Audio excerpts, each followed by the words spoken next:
Greetings, Quester, and welcome to the Bards Corner with Matt and Heather. So welcome to this episode of the Bards Corner, the third one we're doing in May, and this week Heather's back with us. Yay! After her operation.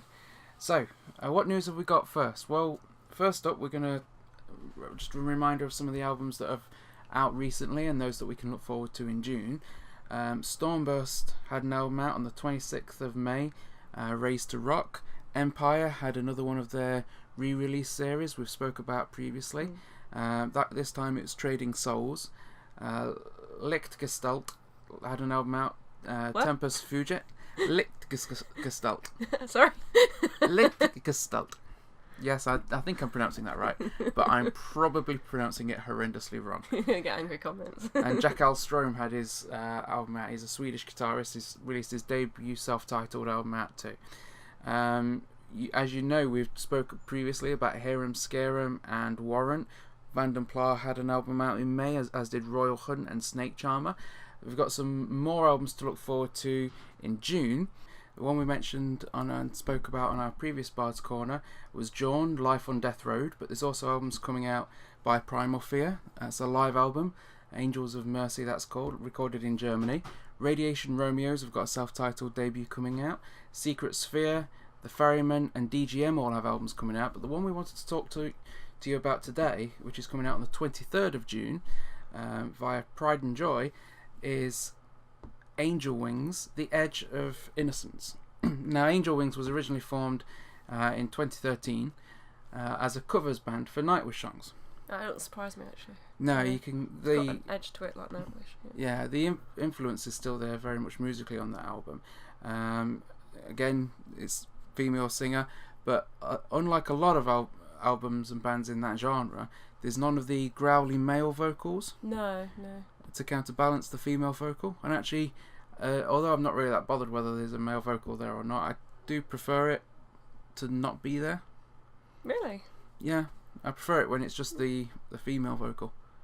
But there was a few songs on there that I really liked. So the main one was Lilith, which does have very much a Nightwish style vibe to it. Some really lovely vocals in that. The Fallen's another one. I thought they were more like Evanescence, to be honest, though. Somewhere in between. I'd say Nightwish with Floor, maybe. I'd say that for me, when I listened to it, the first thing I thought of was Edenbridge before I thought of anything else, because it's that sort of style of music, but with a less classical voice than someone like Tyre. Yeah, I was gonna say more powerful than operatic. So it was some very good vocals on that album, and a couple of examples on the album that really showed off the vocals was Legend of Myth and Memories.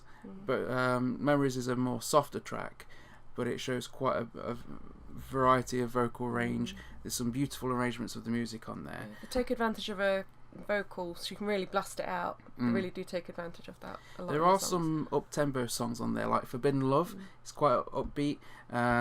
The Fallen was a very good song on there. That one had a bit of a heavier rhythm than some of the other tracks, but still had some quite melodic harmonies to it. But yeah, for me personally, Lilith was the best song on there. That had some good guitar work, some really lovely vocals. Overall, this was an album that I listened to quite a bit when it hit the deck yesterday. I listened to it several times, and it's one that I really enjoyed, so we gave that an 8.5 on Paradise Rock.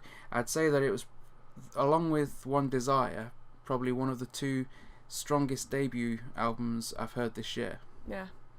I've listened to quite a number of albums from new artists, but this one I think had perhaps because of there was more time went into it, so they started writing their own material in October 2014, I think it was. So there's been quite a bit of time and development went into the album, but musically there's some really nice compositions on there, some good guitaring, the vocals are great, and there's a few songs that are quite catchy as well.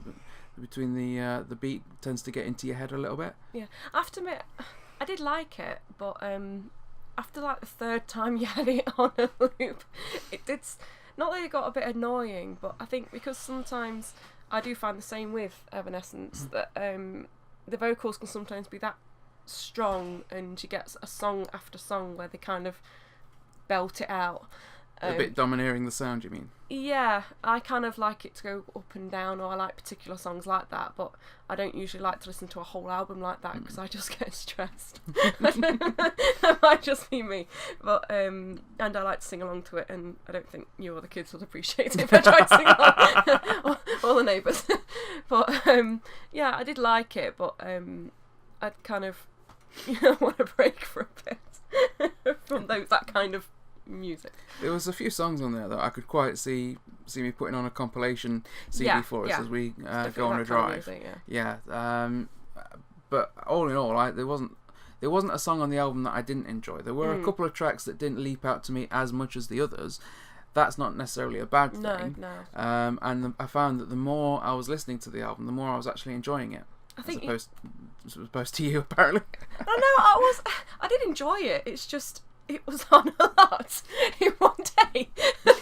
That might have had something to do with it. But I do find with albums, you don't necessarily like the entire thing. Like every single song, you have to listen to it again. You usually have like 2 or 3 songs that are your favourites that you might put into a compilation, and the others you kind of listen to if it's on.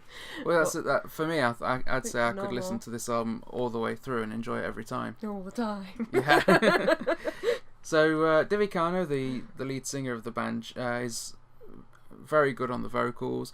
I say the composition and the arrangements, it doesn't seem like it's their first album to me. I think that so much went into it, and it was that good that it's sort of what I would expect from a band on their 3rd or 4th album. You know, that really impressed me. Yeah, take that into account. Yeah. So I'd say check this out if you like Edenbridge, if you like Evanescence, if you like Delane, if you like Within Temptation, if you like Nightwish, and I'd say doubly so if you enjoy the female vocals, but you're not so fond, as I know some people aren't, of the growly male sound. I was going to say, looking at that picture, she looks like a blonde Floor Jansen. Well, she's brunette. She's not blonde. Oh, it's the light. Yeah, that just shows them how much I know. Yeah, that'll teach you. Okay. I was going to say, I wonder if they know each other. But yeah. Well, I'd say the Nightwish sound really did have a strong influence on this album, and that does show in the way that the compositions are made. You know, and that's always a good thing because I like Nightwish. So yeah, I thoroughly recommend. I thoroughly recommend this album. If you want to hear some of the sounds, go onto our paradiserock.co.uk website. Take a look at the review. You can get some videos on there. This one's coming out on the 23rd of June. The Edge of Innocence by Angelwings via Pride and Joy Music. Even the album cover. We'll get a picture up on that. It looks quite Nightwish-like, doesn't it? The font and everything. Yeah, the artwork, and it reminds me of Nightwish, also of Cryptaria.